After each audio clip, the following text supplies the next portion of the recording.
Imagine walking into one of the most secure museums on the planet, in broad daylight, and walking out with priceless crown jewels.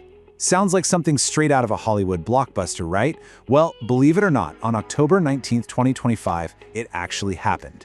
So, the big question is, how? Let's unpack this absolutely audacious 7-minute heist at the Louvre. To really get a sense of what we're talking about, let's just start with the number, because it is staggering. The estimated value of the jewels they took is 88 million euros. That's well over 100 million US dollars. But honestly, the price tag, that's not even the most important part of this story, not by a long shot. And here's the part that just blows my mind and has security experts everywhere totally speechless. The thieves were in and they were out in under 7 minutes. Think about that.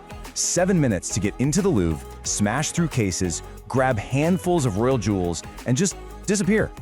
The level of precision is it's mind-boggling. Okay, so let's get a picture of what this looked like.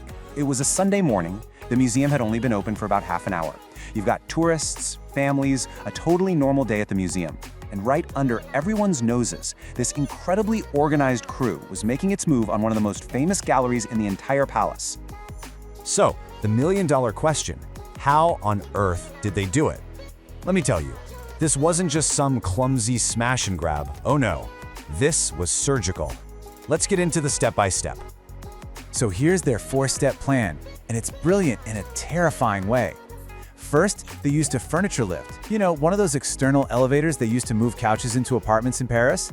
To get right up to a first-floor balcony. They completely skipped ground floor security. From there, they cut through a window, grabbed what they came for, and then just took off on scooters. The whole thing was just shockingly simple but brutally effective. And when you dig into the details, it gets even crazier. They were dressed up like workers, so they blended right in. And get this, no guns. They threatened the staff with the power tools they brought with them, angle grinders. It's both clever and incredibly intimidating. They knew exactly where to go, hitting the Apollo Gallery specifically. And in the rush to get out, they actually dropped a priceless crown, which was later found, damaged, just lying on the street. All right, so what did they actually walk away with? This is where the story really pivots, from a high-stakes robbery to, honestly, a cultural tragedy. We're not just talking about shiny rocks here. We're talking about tangible pieces of French history.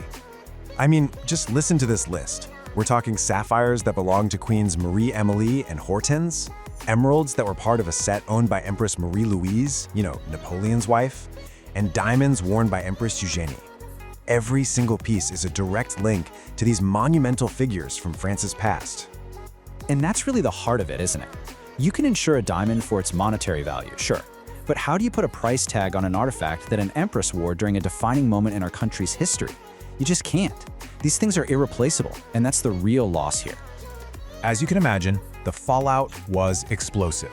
The news sent absolute shockwaves, not just through France, but across the entire art and museum world. And everyone was asking the same uncomfortable questions about how this could possibly happen. So what happened next? Well, the Louvre slammed its doors shut for 3 whole days. The gallery itself sealed off indefinitely. Of course, Interpol got the call, and those pieces went straight onto the most wanted list for stolen art. The museum's director even had to go explain himself to the French Senate. I mean, the pressure was just immense. And to really get a sense of how deeply this was felt in France, you just have to hear what President Macron said. He didn't call it a robbery or a theft. He called it an attack on a heritage, and that changes everything.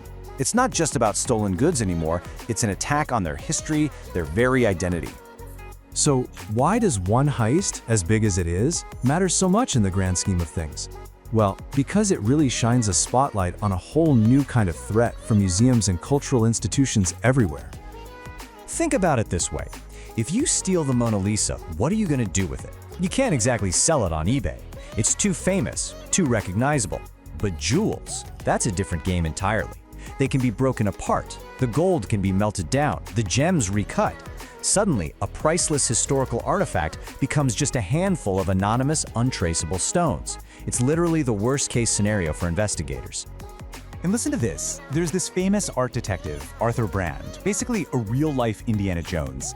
He called this the steal of the decade. But the really chilling part is what he said next. It might actually be easier to rob a museum than a high-end jewelry store. And that idea, That should send a shiver down the spine of every museum director on the planet. And this really gets to the core problem, the big tension here. Museums want to be open, right? Their mission is to share history with all of us. But that very openness, that accessibility, that's the weakness. So how do you balance being a welcoming public space with being a fortress against sophisticated criminal gangs? It's a huge, huge dilemma. So, while the police are out there hunting for clues and the museum is figuring out what to do next, the rest of us are left with this much, much bigger question about what our shared history is actually worth. Right now, as we speak, there's a huge team. We're talking over 100 investigators working this case. It's a frantic race against time. Because everyone knows the longer this goes on, the higher the chance that these jewels are just gone, melted down, recut, and scattered to the winds, lost to history forever. And that's where we'll leave it, with this one big question that this whole mess forces us to confront. The Louvre heist is a painful reminder that our collective memory is incredibly fragile. It makes you wonder, if we all agree that our history is priceless, what price are we really willing to pay to protect it?